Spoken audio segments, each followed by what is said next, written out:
What school announcement forever changed every student's life? I was in class doom-scrolling under my desk when Principal Granado announced, "We are in immediate lockdown. This is not a drill. Lock doors, turn off lights, get away from windows. Now." The speed at which everyone moved wasn't normal. Mrs. Spettle dropped her marker and practically dove for the door, slamming the lock. We'd done drills before where kids still whispered and giggled. Not this time. Pop, pop, pop. Not fireworks. Not a car backfiring. Everyone knew that sound from the news, from other schools, from nightmares. Mac was texting his Discord server saying he was going to die a virgin. I couldn't move my fingers to text anyone. Then, a man's voice started shouting, deep and commanding. "Drop it! Drop the gun!" That voice. I knew that voice. Dad? What was Dad doing here? He was supposed to be at the PTA meeting in the main office about fundraising. I heard a struggle. Crashing. 2 more pops. Then nothing. Someone in our corner whispered, "Was that Mr. Sorensen?" Mrs. Spettle shushed them, but I'd already heard it. My dad's name. We sat frozen for 20 minutes that felt like 20 hours. Police sirens finally wailed outside. Through the tiny window in our door, I saw officers running past with assault rifles. "Remain in lockdown." Principal Granado came back on, but his voice was broken. Crying. "Police are clearing the building. Do not move. Do not open doors." My phone buzzed. "Mom. Are you okay?" Me. "Yes. Locked down." Mom. "Thank God. Stay put." Me. "Where's Dad?" She didn't answer. Finally, officers evacuated us. Single file, hands visible, eyes forward. Walking through the halls, bullet holes in lockers, shattered trophy case, blood on the floor near the main office. A man's shoe in the middle of it. Brown loafer. Dad wore brown loafers, so I clocked that. On the football field, parents pressed against police tape, screaming names. I saw Mom and she looked destroyed. An officer was walking me to her when Principal Granado intercepted us, his white shirt splattered with blood. "Julia, come with me first. I need to see my mom. Please." His voice cracked. He led me to an ambulance where Mom was sitting on the bumper, a paramedic holding her shoulders as she rocked back and forth. When she saw me, she let out a sound I'd never heard before. "Where's Dad?" I asked. Principal Granado knelt in front of me. "Your father was in my office when the shooter entered. He charged them, fought them, got the gun away. Where is he?" My voice sounded far away. "He saved us all, Julia. Me, the secretary, the guidance counselor. But he was shot. Twice. Julia, your dad didn't make it." The world tilted. I was screaming. "Who did it? Who shot my dad?" Mom pulled me against her, but I fought her off. "Who was it?" The principal exchanged looks with the officers nearby. The paramedic turned away. They all knew. "Tell me!" I was hitting Granado's chest, his bloody shirt. "You were there! You saw them!" "Julia, stop!" Mom sobbed. "It was a student," Granado said carefully. "The police have them. That's all." "What student? What's their name?" Everyone went quiet. Even the chaos around us seemed to pause. Granado looked at Mom. Mom shook her head violently. "She'll find out," he said quietly. "Everyone will know by tonight." "Not now," Mom begged. "Please, not like this." "Tell me now!" I screamed so loud that other parents turned to stare. They had to sedate me. The needle went in while I was still fighting, still demanding a name. The last thing I heard was Mom saying, "Don't let her find out." Not yet. I woke up in the hospital with my mom in the chair beside me and my brother Evan standing by the window. They both had been crying for hours. Who was it? My throat was raw. Mom's face crumpled. Evan turned away. "Mom, who killed Dad?" "Everyone knows who murdered my father but me." Principal Granado appeared in the doorway holding an envelope. Behind him, 2 police officers waited. Mom stood up immediately. "Don't you dare. The investigators are done with it," Granado said quietly. "She has a right to know. Before it's on the news. Before the whole school starts talking. She's sedated, traumatized." "I'm right here." I tried to sit up but the room spun. "Give it to me. Whatever that is, give it to me." Granado approached slowly, the envelope shaking in his hands. "The shooter wrote this before the police found it in his backpack." Granado placed the envelope on my bed and left too, closing the door. 3 pages fell out. A manifesto in cramped handwriting about pain, invisibility, revenge, about making them pay, about being ignored, mocked, unseen. My hands started trembling. I knew this handwriting. I'd seen it on calculus homework we did together, on the Valentine's card in my locker, on the I love you note from last week. The last line, "Julia is the only light in this hell, the only one who saw me. I'm sorry you'll hate me. Otto." My boyfriend Otto. I knew what I had to do. I woke up with afternoon sun coming through the hospital blinds, the kind of light that made everything look washed out and fake. Mom was asleep in the chair next to my bed, her face all puffy and red from crying, and for maybe 3 seconds I didn't remember why we were here. Then it all came back. Dad, Otto, the manifesto with my name in it. My hands were shaking, but my head felt clearer than it had since they sedated me on the football field. I knew what I had to do even though it scared me more than anything. I had to tell the police everything. Every text message, every note Otto left in my locker, Every weird thing he said that I brushed off because I thought he was just stressed. I couldn't hide from this. Dad died stopping Otto, and I owed it to him to help them understand what happened, even if it meant everyone would see our private conversations and judge me for not seeing the signs. Mom stirred in her chair and opened her eyes, looking at me like she was checking to make sure I was still real. I didn't say anything. Neither did she. We just sat there in the hospital quiet with machines beeping down the hall. That evening, a detective showed up, tall guy in a wrinkled suit who looked like he hadn't slept in days either. He asked for my phone and all the messages between me and Otto. I felt this wave of anger rise up in my chest like he was asking me to hand over my diary, like those messages were the one private thing I had left in a world where everyone knew my boyfriend shot my dad. But then I remembered what Principal Granado told me. Dad charged at Otto. Dad fought him. Dad saved people. Privacy died the moment those shots went off in the main office. The detective was watching me, waiting, and I could see Mom tense up in her chair like she wanted to tell him to leave me alone. I reached for my phone on the side table before she could say anything. My hands were shaking so bad I almost dropped it. The detective took it carefully and pulled out a plastic evidence bag, the kind you see on crime shows, and that's when it really hit me that I was part of a criminal investigation now. I agreed to give a formal statement tomorrow and watched him seal my phone in the bag with a label and everything. Mom stood up fast. She started to say something about me being traumatized and needing rest, but I cut her off. They were going to see those messages eventually, I told her. I'd rather give them willingly than have it look like I was hiding something. The detective nodded and said that was smart, that cooperation would help everyone understand the full picture. Mom sat back down hard, her mouth in a tight line, but she didn't argue anymore. After the detective left, she just stared at the wall. I knew she was mad at me for not letting her protect me, but I also knew she understood why I did it. We were both trying to survive this in our own ways. That night back home, Mom tried to take my laptop. She said the news coverage would destroy me and I needed to focus on healing, not reading what strangers were saying online. I snapped at her that I wasn't a child anymore, and she couldn't protect me from reality. My voice came out louder than I meant it to, and Evan stuck his head in from the hallway, looking worried. Mom's face crumpled like I'd slapped her. Part of me felt bad, but a bigger part was angry that everyone kept trying to shield me from things I was going to find out anyway. The truth was, I was scared. I was so scared of what people were already saying about me online, about whether they thought I knew, about whether they blamed me. But I couldn't admit that to Mom, because then she'd take the laptop for sure, and I'd feel like a little kid who couldn't handle the world. So I kept my face hard, and she eventually left my room with the laptop still on my desk. I heard her crying in the kitchen later. Around midnight, I couldn't sleep, so I snuck into Evan's room and took his phone while he was passed out. My hands were shaking as I opened his browser and searched for news about the shooting. A student journalist had posted an article naming Otto as the shooter. My stomach dropped so fast I thought I might throw up right there on Evan's floor. Now everyone knew. The whole school. The whole town. Maybe the whole country by tomorrow. I scrolled down to the comments and that's when it got really bad. People were already connecting dots.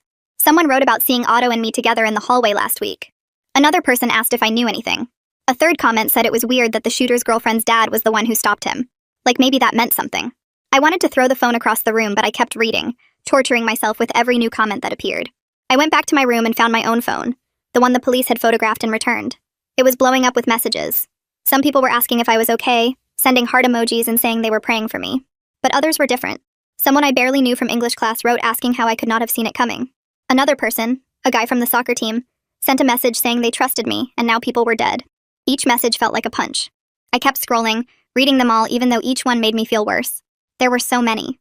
My phone kept buzzing with new ones, the screen lighting up over and over in the dark. I felt like I was drowning in accusations I couldn't answer yet because I didn't even know the answers myself.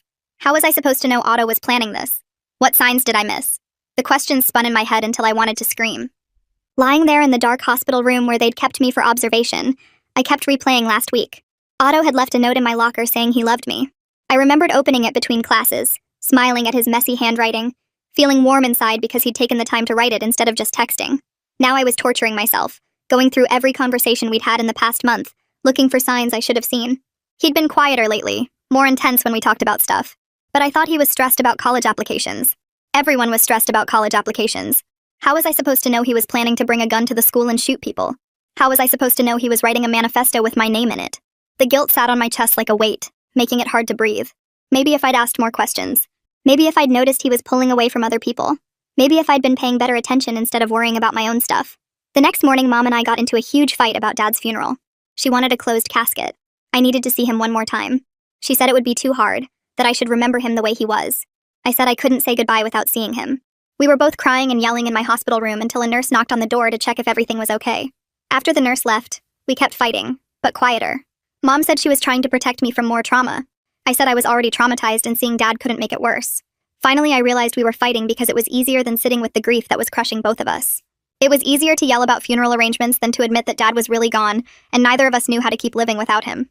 We ended up just crying together, not solving anything, both of us broken in our own ways. Later that day, someone from the school district called. They assigned me a trauma counselor and scheduled an appointment for this afternoon. Mom took the call and agreed to everything without asking me first. When she told me, I said I didn't want to talk to some stranger about my feelings when my dad was dead and my boyfriend killed him. Mom said it was required, that the school wouldn't let me come back without it. I was too exhausted to fight about it. I just nodded and stared at the wall.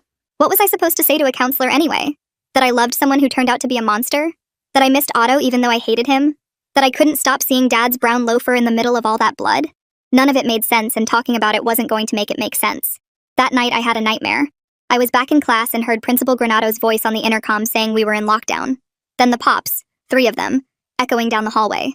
Then Dad's voice shouting for Otto to drop the gun. In the dream, I could see it happening even though I'd been locked in the classroom. I saw Dad charge at Otto, saw the struggle, saw everything. I woke up screaming so loud that nurses came running into my room. They turned on the lights and one of them sat on the edge of my bed asking if I was okay, if I knew where I was. I couldn't stop shaking. My whole body was shaking like I was freezing even though the room was warm. They gave me something to help me sleep. A little pill in a paper cup. I took it, but I was afraid to close my eyes again. Afraid of seeing Dad's face. Afraid of seeing Otto's face. Afraid of the sound of those pops that I couldn't get out of my head no matter how hard I tried. They finally let me go home on day 3, and by the time we pulled into our driveway that morning, news vans were already parked along our street. Mom saw them through the windshield and her whole body went stiff. She drove past our house twice before parking in the garage, closing the door fast behind us like we were escaping something. Inside, she went from room to room pulling curtains and blinds shut, moving quick and jerky like someone was chasing her. The living room got dark first, then the kitchen, then the den. I followed her around watching her hands shake on each cord. Our house felt like a cave within 20 minutes, all the windows covered, only the overhead lights keeping us from total darkness. I stood in the hallway watching Mom check the front door lock 3 times, and I realized what she was doing. She was trying to build a wall between us and what happened. Like if she could just block out the cameras and the reporters, we could pretend none of this was real. But I could still hear them outside. Voices calling questions we couldn't answer. Van doors sliding open and shut. We couldn't hide forever, and both of us knew it, even if Mom wasn't ready to admit it yet. My phone started buzzing around noon.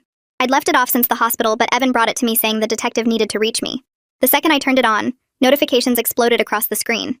Instagram, Snapchat, even my email. I opened Instagram first and my hands started shaking so bad I almost dropped the phone. Anonymous accounts, burner profiles, people I didn't even know. The messages said I must have known what Otto was planning. That I probably encouraged him. That I was just as guilty. One message said, "You inspired a monster." And another said, "How many people died because you loved him?" And I felt my stomach twist. I ran to the bathroom and made it just barely before I threw up everything I'd eaten that morning. Mom found me on the floor by the toilet, still holding my phone, messages still coming in. She took the phone away and helped me up, but I could see more notifications lighting up the screen in her hand. People were saying I was responsible for their trauma, that I should have seen the signs, that loving Otto made me part of what he did. Mom wanted to turn the phone off again, but I told her the detective needed to reach me, so she just put it on Do Not Disturb and gave it back. The detective showed up that evening with a folder under his arm and tired eyes. He sat at our kitchen table across from me and Mom while Evan stood by the counter. The detective opened his folder and said Otto had no prior violent record. No disciplinary actions at the school. No red flags in any file they could find. Nothing that predicted he would do this. He looked at me when he said it, waiting. Then he asked if I could help provide context about Otto's state of mind lately. Anything that might explain what happened. I felt this horrible pull in my chest, like I was being split in 2 directions. Part of me wanted to help, wanted to give them anything that might make sense of this nightmare. But another part felt like I was betraying Otto by analyzing him like a case study, picking apart someone I loved to find the broken pieces. Mom jumped in before I could answer, saying I was still processing trauma and couldn't be expected to provide psychological analysis. The detective said he understood, but any detail could help, and he kept looking at me like I held answers I didn't have. I told him Otto had been quieter lately, more intense when we talked, but I thought it was stress about college applications. The detective wrote that down and asked more questions, but I didn't have better answers. When he finally left, I felt exhausted and guilty, and still just as confused as before. That night, I was lying in bed staring at my ceiling when I remembered Otto's hoodie, the gray one with the school logo that he'd left at my house last week after we studied for calculus. It was still in my closet where I'd hung it, and there was a note in the pocket. I'd found it that day and read it and put it back. Some silly thing about how he loved spending time with me. My heart started racing because that note was evidence now. It might explain something. It might make this worse. I got up and opened my closet, and there it was, exactly where I'd left it. I pulled the note from the pocket and read it again by my phone's flashlight. Julia, every moment with you makes the rest of it bearable. You're the only good thing. Love, Otto. My hands were shaking holding it. This could be important. The police needed to see it, but it was also the last private thing I had from him. the last piece that was just hours before everything exploded. I didn't sleep that night, just sat on my bed holding the hoodie and thinking about what I had to do. The next morning I found Mom in the kitchen making coffee she wasn't drinking, just holding the mug and staring out the window at the news van still parked outside. I told her about the hoodie and the note. I said we needed to give it to the detective even though every part of me wanted to keep it private, wanted to protect that one last piece of Otto that wasn't evidence or testimony or proof. Mom's face went hard. She said it was personal property and we didn't have to volunteer it, that the police had enough already, that I needed to think about protecting myself instead of helping them build their case. I said hiding evidence made me look guilty. She said turning over everything made me look complicit. We were both standing in the kitchen, voices getting louder, and I realized we were about to have the fight that had been building since I woke up in that hospital bed. I started screaming that I wasn't protecting a murderer. Mom screamed back that she was protecting her daughter. I said the hoodie was evidence and we had a responsibility to turn it over. She said the police would twist anything I gave them and use it against me in ways I couldn't predict. I grabbed the hoodie from where I'd left it on the counter and held it up. Mom tried to take it from me. We were both crying and yelling and pulling at the fabric, and neither of us was wrong, but neither of us was completely right either. Finally, I just walked out the front door past the news vans with the hoodie in my arms and drove to the police station myself. Mom followed in her car, still yelling at me through my window at red lights. The detective met us in an interview room, and I handed over the hoodie and the note. Mom sat beside me with her arms crossed, furious. Then the detective said there was something else I needed to hear. He pulled out his laptop and played a voicemail Otto had left on the school's main line 2 days before the shooting. Otto's voice came through the laptop speaker, stilted and rehearsed like he was reading from a script. He apologized in advance for what he was about to do, said he was sorry for the pain he would cause, that he couldn't see another way. Hearing his voice again made my chest hurt so badly I couldn't breathe right. That was the voice that told me he loved me. The voice that laughed at my jokes. The voice that whispered in my ear during movies. Now it was apologizing for murder on a recorded line, and I had to sit there and listen to every word while the detective watched my face for reactions. On day 5, the detective took me to the school for a walkthrough. They'd cleaned up some, but the building still felt wrong, empty and damaged. We walked through the main hallway and I saw the trophy case still shattered, lockers with bullet holes. Then the detective played body cam audio through his phone. Dad's voice came through, commanding and strong. "Drop it! Drop the gun!" I heard the struggle, the crashes, then the pops. The pride I felt hearing Dad's courage crashed into the horror of knowing what happened next, and my legs just stopped working. I had to sit down right there in the hallway, back against the lockers, because I couldn't stand anymore. A victim advocate who'd come with us knelt beside me and started talking me through breathing exercises. Then they showed me the evidence bag with Dad's brown loafer inside, the one I'd seen in the middle of the blood that first day. Up close I could see the dark stains on the leather, could see where it had been tagged and photographed. I completely broke down, sobbing so hard they had to help me stand and walk me outside. The victim advocate sat with me on the curb and taught me grounding techniques. Press your feet into the ground. Name 5 things you can see. The concrete, the flagpole, a bird, a car, the sky. 4 things you can touch. The curb, my jeans, the grass, my phone. 3 things you can hear. Traffic, wind, my own breathing. It helped enough that I could stand again, could walk back to the detective's car without collapsing. Principal Granado asked to speak with me privately before I left. We went to a conference room that still smelled like cleaning products, and he closed the door. He sat across from me and said he felt guilty for surviving when Dad didn't. That Dad had charged at Otto to protect him. To protect everyone in that office, and he was alive because my father died. He told me there were gaps in his memory from the trauma. Whole minutes he couldn't account for. Moments that just disappeared. He looked broken sitting there. This man who was supposed to have all the answers, and I realized the adults were just as shattered as I was. Nobody knew how to fix this. Nobody knew what came next. We were all just trying to survive each day and failing at it in different ways. That night, I sat at my desk with a blank piece of notebook paper in front of me and started writing to Otto even though I'd never send it. My hand shook so badly the letters came out messy, but I kept going, telling him I hated him for what he did to Dad, to our family, to everyone. I wrote that he destroyed everything good in my life, and I'd never forgive him for taking my father away. But then my pen stopped because I had to write the other part too, the part that made me feel sick. I wrote that some horrible part of me still remembered the boy who held my hand in the hallway between classes, who brought me coffee when I had early morning calculus, who made me laugh when I was stressed about tests. I didn't know how to make those 2 versions of Otto fit in the same person. The boy I loved and the killer who shot my dad couldn't both be real, but they were. I finished the letter and folded it into tiny squares and shoved it in the back of my desk drawer where no one would ever find it. The next morning, a man called the house asking for Mom, and I heard his voice through her bedroom door, smooth and practiced like a salesman. Mom put him on speaker, and he introduced himself as a victim attorney who specialized in civil cases against shooters' families. He talked about damages and compensation and liability, and I could hear the dollar signs in every word he said. Mom asked questions about timelines and percentages, and what kind of settlement we could expect. I stood in the hallway feeling sick to my stomach because we were talking about putting a price on Dad's life. The attorney said Otto's family had homeowners insurance and possibly other assets we could go after. Mom thanked him and said she'd think about it, but I could tell from her voice she was already interested. After she hung up, I went into her room and told her it felt wrong to profit from Dad's death. She said we'd need the money for my college and Evan's loans and the mortgage, and I knew she was right, but it still made me want to throw up. Later that afternoon, Mom started talking about doing interviews, saying reporters had been calling and maybe we should tell our story publicly. She wanted to go on the local news and condemn monsters like Otto, make sure everyone knew what kind of evil he was. I pushed back hard, saying it wasn't that simple, and we didn't know the whole story yet. Mom's face went red and she accused me of still defending him, of caring more about my dead boyfriend than my dead father. I yelled that trying to understand how this happened wasn't the same as excusing it, that maybe if we understood we could stop it from happening again. She said I sounded like I was making excuses for a murderer, and I screamed that she was making everything black and white when it was all gray and complicated. We both ended up crying in different rooms. The school called that evening about planning a vigil for Dad and the other people who were hurt. The woman on the phone asked Mom if we had preferences about how they handled it, specifically whether they should name Otto or just refer to the incident.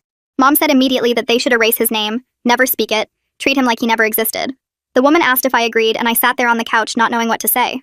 Part of me wanted Otto erased from history, wanted to pretend he never existed so I didn't have to explain our relationship. But another part knew that pretending wouldn't change reality, wouldn't make any of this less real. I stayed silent while Mom filled the quiet with more opinions about erasure and moving forward.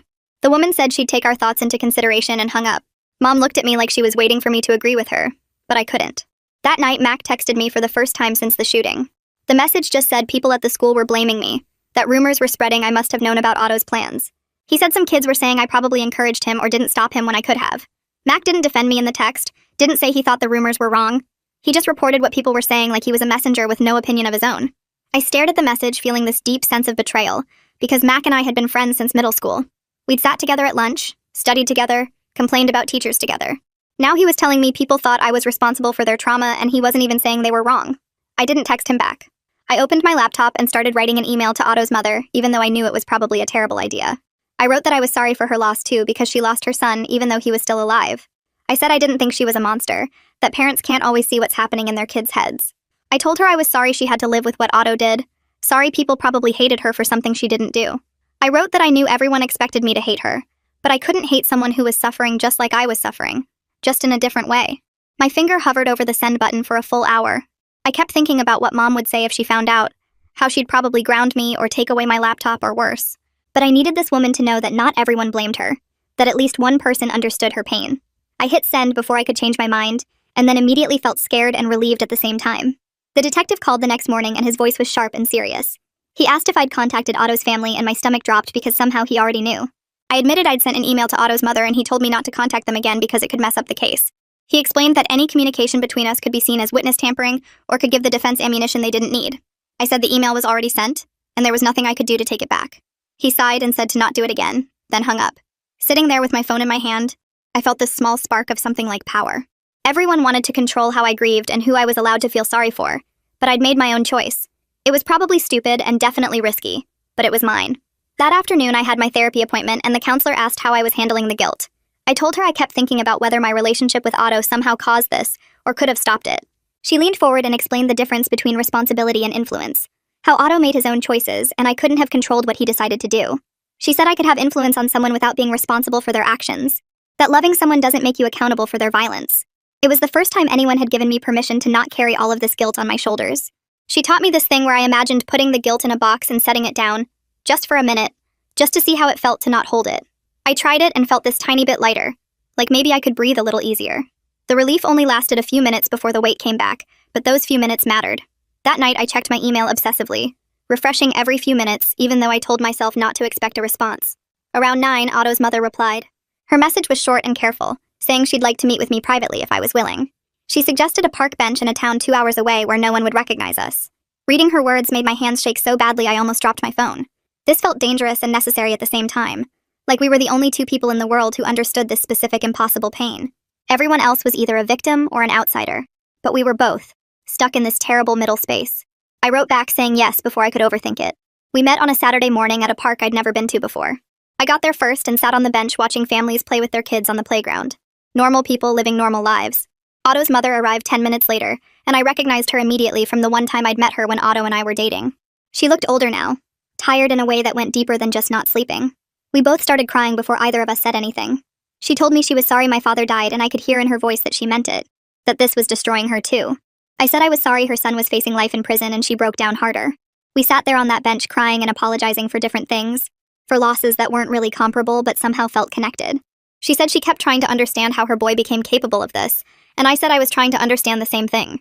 We didn't solve anything or make anything better, but there was something human in sharing this grief with the only other person who understood how complicated it was. After an hour, we both stood up to leave, and she hugged me tight, and I let her. Then we walked to our cars in opposite directions, and I knew we probably wouldn't see each other again, but I was glad we'd had this one impossible conversation. Before we stood up to leave, Otto's mother looked at me with red eyes and said something that made my stomach drop. She mentioned that Otto had missed a follow-up appointment with the school counselor back in October, some meeting that was supposed to happen after his first session. She thought the school had handled it, figured they'd rescheduled or whatever, but now she was realizing nobody ever called to follow up. The anger hit me fast and hard, this burning feeling in my chest that maybe someone could have stopped this if they'd actually done their job. I didn't say anything to her about it because she looked destroyed enough already, but I filed it away in my brain as something I needed to ask about. We hugged goodbye and walked to our separate cars, and I sat in mine for 10 minutes just gripping the steering wheel and thinking about that missed appointment. That afternoon, the detective called and asked me to come down to the station because he had some information to share. Mom drove me there, and we sat in this bland conference room with beige walls while he laid out a folder on the table. He explained that they'd found threat assessment notes in Otto's school file, concerns from an English teacher about some essays he'd written that had dark themes. The notes were dated from September, marked for review by the counseling department, but they'd gotten buried somewhere in the system and never escalated to anyone who could have intervened. I felt my frustration shift from blaming myself to blaming the system. All these adults who were supposed to be watching and somehow missed every single warning sign. The detective said the school was conducting an internal review, but that wasn't going to bring Dad back or undo what happened. Mom asked if we could sue the school district, and the detective said that was a question for a lawyer, which felt like a yes without saying yes. That night, the school board held this public meeting in the auditorium, and Mom wanted me to stay home, but I insisted on going. The place was packed with angry parents screaming about safety failures and demanding people get fired. One mom stood up and yelled that her daughter still couldn't sleep, that the district had failed to protect their kids, that heads needed to roll. Another dad demanded to know why the threat assessment system existed if nobody was going to use it. I sat in the very back row with my hood up, not ready to perform my grief for this angry crowd that wanted simple answers to questions that felt way more complicated. Principal Granado was up on the stage looking like he'd aged 10 years, and the superintendent kept saying they were investigating and implementing new protocols. It all felt hollow, like closing the barn door after the horses escaped. After the meeting ended, this kid from the school newspaper found me in the parking lot. He introduced himself and made this careful pitch about doing an interview, promising I could review all the quotes before anything got published. He said he knew my story was being told by everyone except me, and maybe I deserved to control my own narrative. I was tempted because I was so tired of other people deciding what the truth was, but I was also terrified of being misquoted or having my words twisted. I told him I needed to think about it, and he nodded and said that was completely fair. He gave me his email and said to reach out if I changed my mind. No pressure, and then he just walked away. That was the first time someone had asked for my story and actually accepted no as an answer, which made me trust him slightly more than I trusted anyone else. The next morning, the detective called again, and this time he walked me through the preliminary sequence of what happened in that office. He said Dad had physically grabbed Otto and disarmed him during a struggle, got the gun away, and had him pinned against the wall. But then Otto managed to get the gun back somehow, and they both ended up on the ground, and that's when Otto shot Dad twice at close range. I felt this weird mix of pride that Dad fought so hard and horror at imagining those final moments, my brain trying to picture it and failing because I didn't want to see it. The detective asked if I was okay, and I said yes, even though I wasn't, and he said he had something else to show me if I was ready. They pulled up a surveillance still from the hallway camera, grainy black and white image of Dad pinning Otto against the wall with his forearm across Otto's chest. I stared at that photo for what felt like forever, trying to make sense of what I was seeing. That was my father being a hero and my boyfriend being a killer in the same frame, and my brain kept short-circuiting trying to process how both of those things could be true at the same time. I asked for a copy of the photo, and the detective said he couldn't give me one yet, but I could look at it as long as I needed. After I left the station, I sat in my car and pulled up the student journalist's email on my phone. I wrote him a message saying I'd do an interview but only under my terms, written questions submitted in advance, final approval on all quotes, and published under my full name so nobody could say I was hiding. He wrote back within 5 minutes saying he agreed to everything and thanked me for trusting him. It felt like taking back a tiny piece of control in a situation where I had none. That afternoon, the victim attorney called Mom about the civil case, and during the conversation, he warned that Discovery would expose all my text messages with Otto to the public. Mom looked at me while he was talking, and I could see her wanting to protect me from that exposure. But I made a choice right there to be transparent now, rather than have it leaked later and used against me. I told Mom I wanted to own my story before someone else could weaponize it, and she thought I was crazy, but I knew it was the right call. That night, Mom and I had the biggest fight we'd ever had, standing in the kitchen screaming at each other about whether I was allowed to humanize Otto publicly. She said I was betraying Dad's memory by not calling Otto a monster, that Dad died stopping him, and I owed it to Dad to condemn him completely. I screamed back that Dad would want me to tell the truth. The whole complicated truth. Not some simplified version where Otto was pure evil and nothing else. Mom screamed that I didn't get to speak for Dad anymore, that I'd lost that right when I chose to defend the person who killed him. We were both crying and yelling and saying things we couldn't take back, and eventually I just went to my room and slammed the door. I could hear her sobbing in the kitchen, and I was sobbing in my bed, and we were both completely alone in our separate rooms, dealing with the same impossible grief in totally different ways.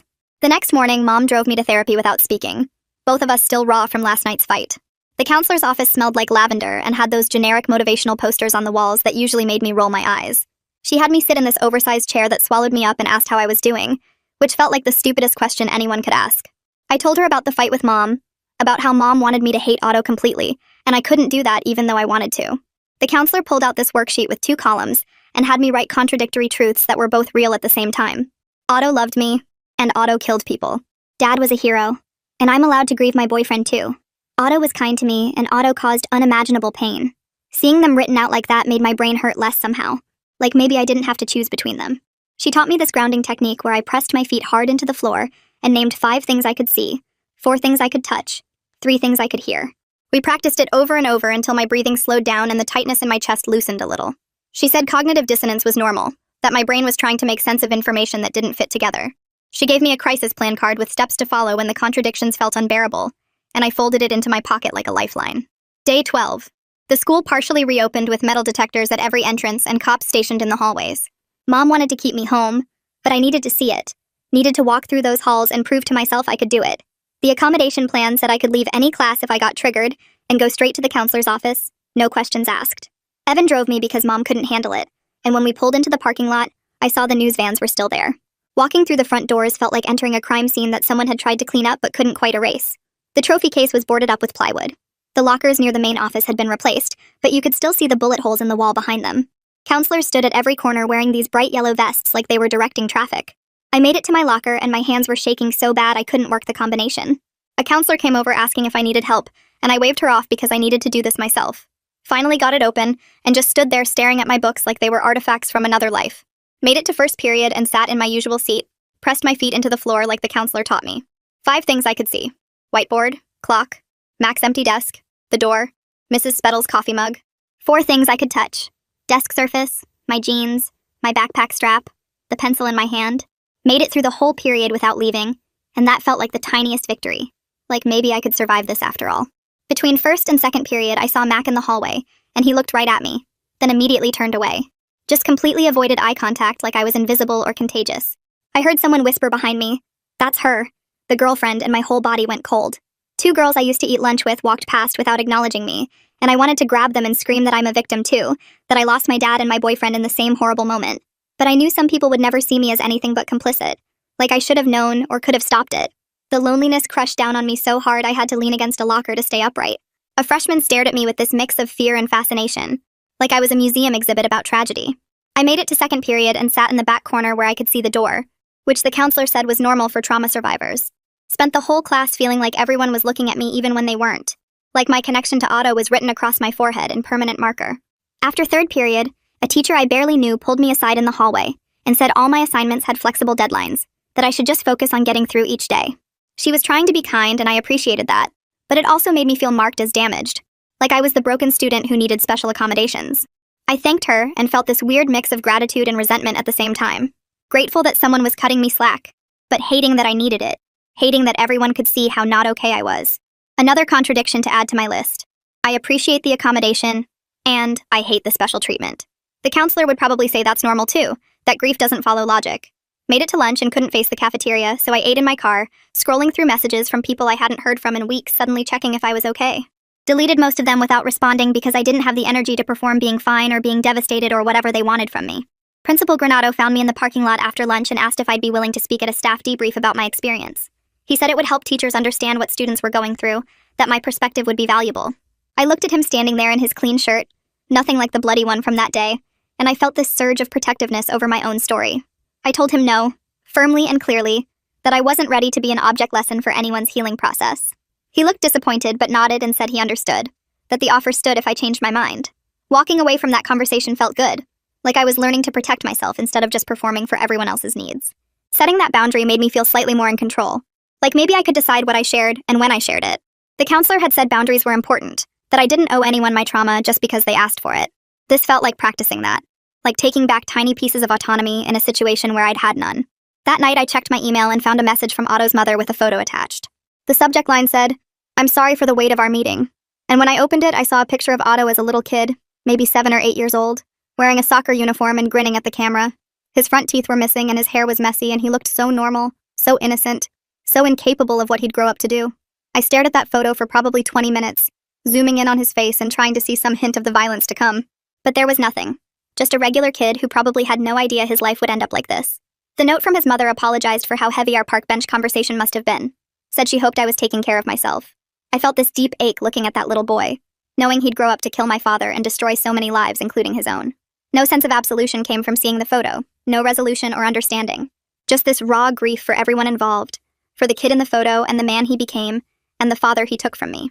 The detective called the next morning and said he wanted to share something with me, asked if I could come to the station. Mom drove me there in silence, and we sat in the same conference room where I'd given my statement. He pulled out a printed excerpt from Otto's manifesto and slid it across the table, pointing to a section I hadn't seen before. It listed specific targets, mostly teachers who'd apparently humiliated him over the years. Mr. Corey, who'd called him stupid in front of the class. Mrs. Rodriguez, who'd laughed when he gave a wrong answer. Coach Simmons, who'd cut him from the team. Not students. Not me specifically. The detective said Otto's plan had been focused on those teachers, that the fact he went to the main office first suggested he was looking for administrators. I felt this weird shift happening in my chest, like maybe my attention hadn't caused this after all. Maybe it had just existed alongside his rage, separate from it. Maybe I wasn't the catalyst I'd been torturing myself about. The guilt didn't disappear, but it changed shape, became less about me inspiring violence, and more about me not seeing the signs that were probably there. I spent the afternoon in my room staring at the ceiling and wondering impossible questions. Did my relationship with Otto delay his timeline or divert his anger somehow? Would he have done this sooner if I hadn't been there? Did dating me give him something to hold on to that postponed the violence? Or was I giving myself too much credit, assuming I had that kind of influence over his choices? I couldn't tell if thinking this way made me complicit, or if I was just looking for control in a situation where I'd had none. My therapist would definitely say I was trying to find patterns and meaning where there might not be any, that sometimes terrible things happen without clear causes we can point to. But my brain kept spinning through the what-ifs anyway, trying to construct a version of events where I could have changed something. Tried to do homework but couldn't focus. Ended up just lying there holding Otto's note from my locker, and hating that I still kept it. Late that night, the panic hit me like a wave I couldn't see coming. Started with my chest getting tight and my breathing going shallow, then my hands started shaking and I felt like I was drowning. Grabbed the crisis plan card from my nightstand and forced myself to follow the steps even though every part of me wanted to just spiral. Stumbled to the bathroom and ran cold water over my face, gasping at the shock of it. Counted backwards from 100 out loud, focusing on each number.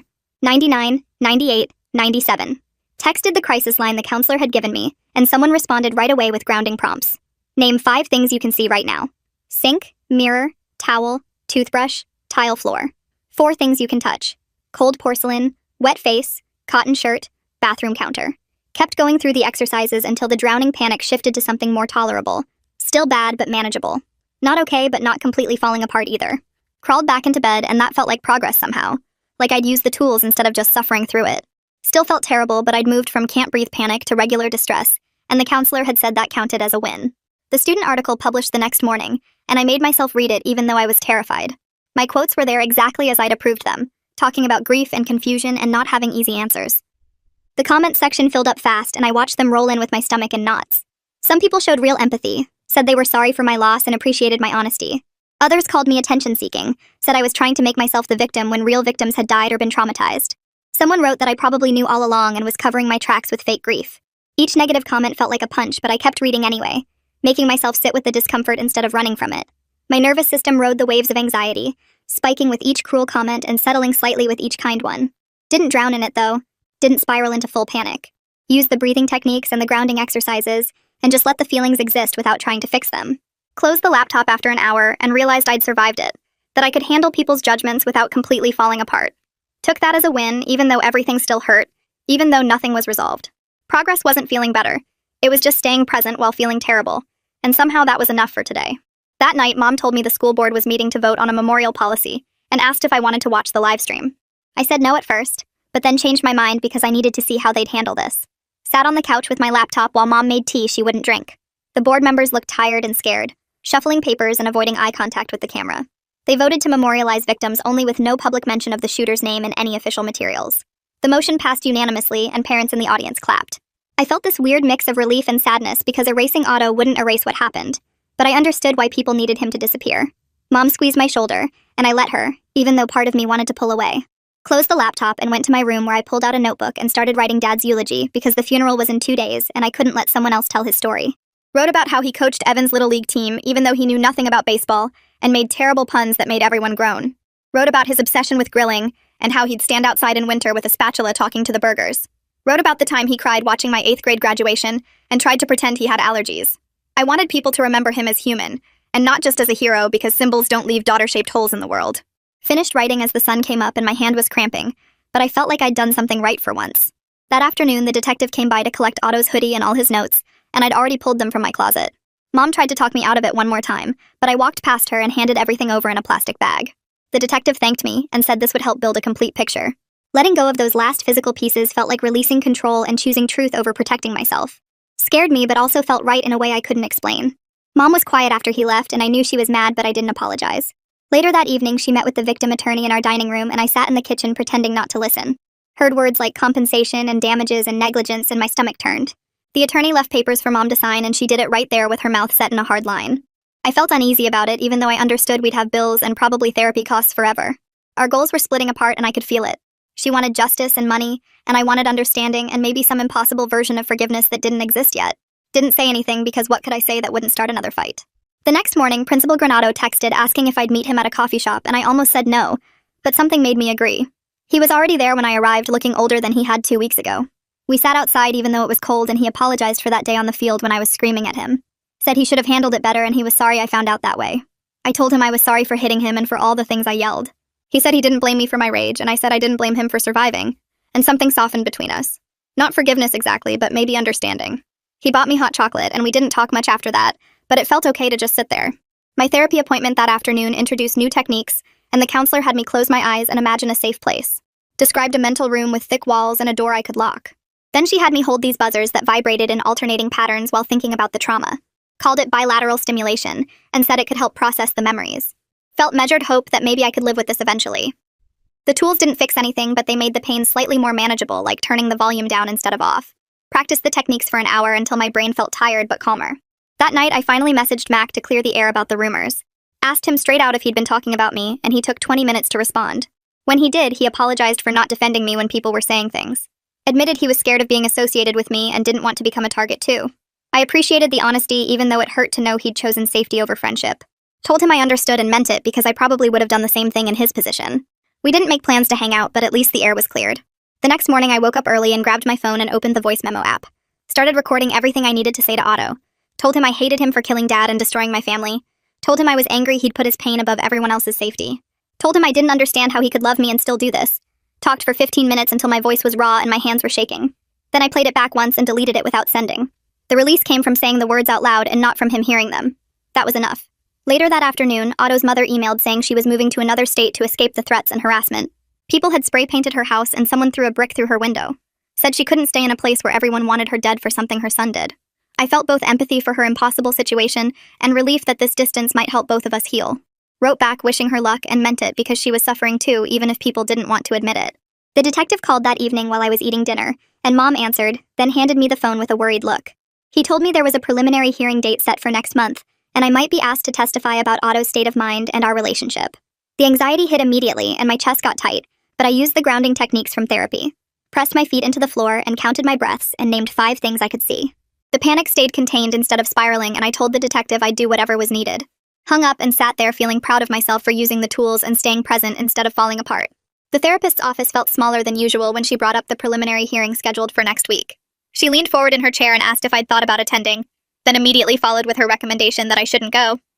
Watching Otto in court would put me in the same room with him for the first time since everything happened, and my nervous system wasn't ready for that kind of confrontation. She explained that re-traumatization was a real risk, that seeing him in handcuffs and prison clothes might undo weeks of progress with the grounding techniques and crisis management tools. I sat there pressing my feet into the floor and counting my breaths, using the exact techniques she'd taught me, and realized I didn't want to go anyway. Choosing not to attend wasn't weakness or avoidance. It was protecting myself from something I genuinely wasn't ready to handle. I told her I'd skip it, and felt this weird relief, like giving myself permission to prioritize my healing over some idea of what I was supposed to do.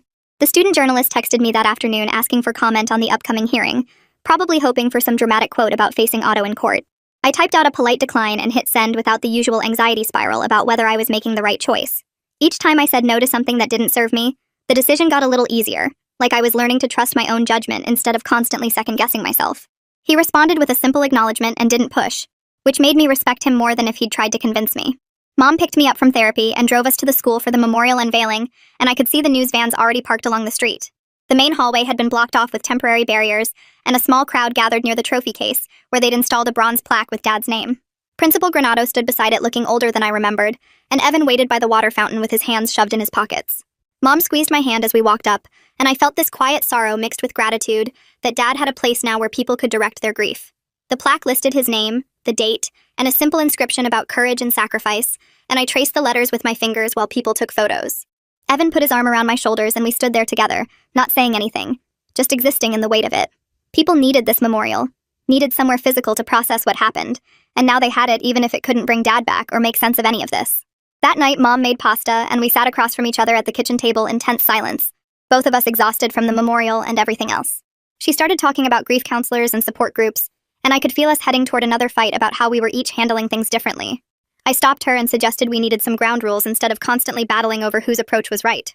We spent an hour negotiating boundaries, agreeing that we'd both stay in therapy, no TV news allowed in the house, and we'd try to respect each other's different grieving styles even when we didn't understand them. It wasn't harmony or some beautiful mother-daughter healing moment, just a practical truce that gave us both room to breathe. Mom agreed to stop trying to control my every move, and I agreed to keep her informed about major decisions, and we shook hands across the table like we were signing a treaty. The next morning, I wrote a letter to Otto's mother on plain notebook paper, thanking her for meeting with me at the park, and wishing her peace in whatever new life she was building. I kept it short and respectful, making it clear I wasn't expecting a response, and that reaching out was about my own healing process. Sealing the envelope felt significant, like I was releasing something I'd been carrying, and I walked it to the mailbox on the corner before I could change my mind. The act of sending it mattered more than whether she ever read it or wrote back, and I felt lighter walking home. That afternoon, I returned to calculus class for the first time since the shooting, and the moment I walked through the door, I saw Otto's empty desk in the third row. My chest tightened immediately, and the classroom started feeling too small, too bright, too full of memories of us doing homework together. I pressed my feet into the floor and started naming things I could see, using the grounding tools my therapist had drilled into me and breathed through the panic instead of running out. The teacher gave me a concerned look, but I nodded that I was okay, and I stayed in my seat for the entire class period. Coping in place instead of avoiding felt like real progress, like I was learning to exist in uncomfortable spaces without falling apart. That evening, I sat in the therapist's office and outlined my ongoing plan with her, making it concrete and specific instead of vague intentions. I'd testify truthfully if called to the stand at Otto's trial, continue therapy twice a week for the foreseeable future, limit social media to protect my mental health from the constant commentary, and focus on graduating high school. The plan was sober and steady, built on small, sustainable steps instead of dramatic gestures or impossible goals. She helped me write it down in my journal so I could reference it when things felt overwhelming, and we discussed what to do if any part of it stopped working. At dusk, I walked out to the football field where we'd evacuated that day, the grass still damp from afternoon rain. I stood near the 50-yard line and remembered Dad without trying to resolve the impossible contradictions of loving Otto and hating what he did. The cool air filled my lungs, and I let myself exist in the uncertainty, knowing some questions don't have answers and some wounds don't fully heal. I was still here and still breathing and carrying all of it, the grief and the love and the anger and the confusion, and that was enough for today. That's where we'll wrap things up today. I'm really happy you were here because it makes telling these stories feel worthwhile. I hope it added something kind or gentle to your day. Subscribe if you want to keep building this little space with me.